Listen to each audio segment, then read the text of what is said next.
তাই না একবারে পুরোটা।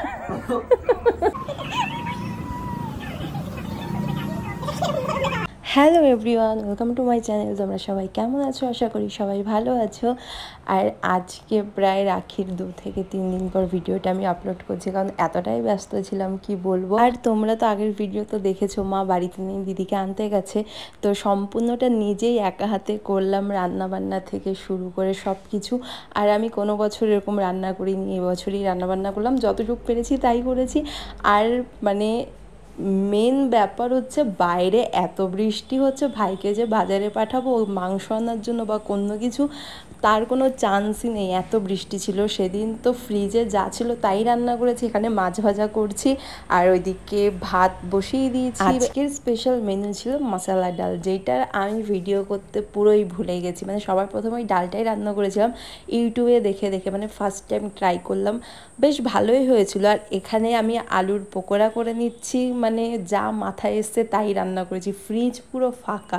আর যেই মাছগুলো আছে সেই মাছ আমি রান্না করতে জানি না, তো আমার রুই মাছটাই খুব সহজ রেসিপি মনে হলো, তাই রুই মাছটাই রান্না করেছি। তারপর ওইদিকে রান্নাবান্নার কাজ সেরে স্নান করে বসে পড়েছি পুজো দিতে। প্রতি বছর ভাইদের পড়ানোর আগে আমি কৃষ্ণ ঠাকুরকে আগে পড়াই, তো এই যে ঠাকুরের জন্য আলাদা রেখে দিলাম। পরে মনে করলাম যে এভাবে ঝুলিয়ে দিই তাহলে বেশ ভালো লাগবে, তো ঠাকুরের পাশে এইভাবে ঝুলিয়ে দিয়েছি। আর পুজো শেষ করে চলে আসলাম ভাইদের রাখি পরানোর জন্য। আয়ুষ তো 2 দিন আগে থেকেই শুরু করেছে, কখন রাখি পরবে, আমাকে কখন রাখি পরাবি। যাই হোক, তারপর সব কাজ সেরে বসে পড়লাম রাখি পরানোর জন্য। আর আমি এতটাই ক্লান্ত ছিলাম না সকাল থেকে কাজ করতে করতে, তাই আমি আর এক্সট্রা অন্য কোনো ড্রেস পরিনি, নাইটি পরেই এবছর রাখি পরিয়ে দিয়েছি। আর হাড়ে হাড়ে খুব ভালো করে টের পাচ্ছি মা না থাকায় কি অবস্থা, মানে নিজে যে অন্য জামাকাপড় পরে আমি রাখিটা পরাবো সেই টাইমটুকু পাইনি, কাজ করতে করতেই সময় চলে যাচ্ছে। আর এই যে ভাইকে রাখি পরানো হয়ে গেছে, আর যতটুক পেরেছি ততটুকুই করেছি। আর আমাদের না রাখি পরানোর কোনো নিয়মই নেই, মানে ভাইফোঁটারও নিয়ম নেই, রাখি পরানোরও নিয়ম নেই। তাই মানে যতটুক পুরো নিয়ম তো আর করা হয় না, যতটুক পারি ততটুকুই করেছি।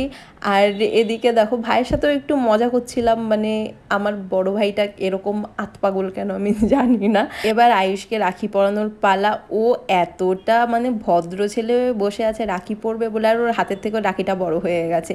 আর এখানে মিষ্টি খাইয়ে দিলাম, তারপর না আমি গিফট চেয়েছি, আমাকে কেউ গিফট দিল না, মানে এবছর আমাকে কেউ গিফট দেয়নি, না আকাশ না আয়ুষ। ওর কাছে গিফট চাওয়াতে ওরা দেখি দৌড়াদৌড়ি করছে, মানে গিফট নেই, তাই ক্যামেরাতে মুখও দেখাবে না। আমি তো ভয়েসগুলো দিতে পারছি না, নর্মাল ভয়েসগুলো, ওইগুলো শুনতে পেলে তোমরা হয়তো আরও বেশি মজা পেতে, বাট ওই ভয়েসগুলো দেওয়া যাবে না। তারপর দেখো এখনও দৌড়াদৌড়ি চলছে মানে গিফট নিয়ে। তারপর চলে আসলাম খাওয়া দাওয়ার পর্বে, কারণ অনেকটাই প্রায় বেলা হয়ে গেছে, 2টোর পরে আমি রাখি পরিয়েছিলাম।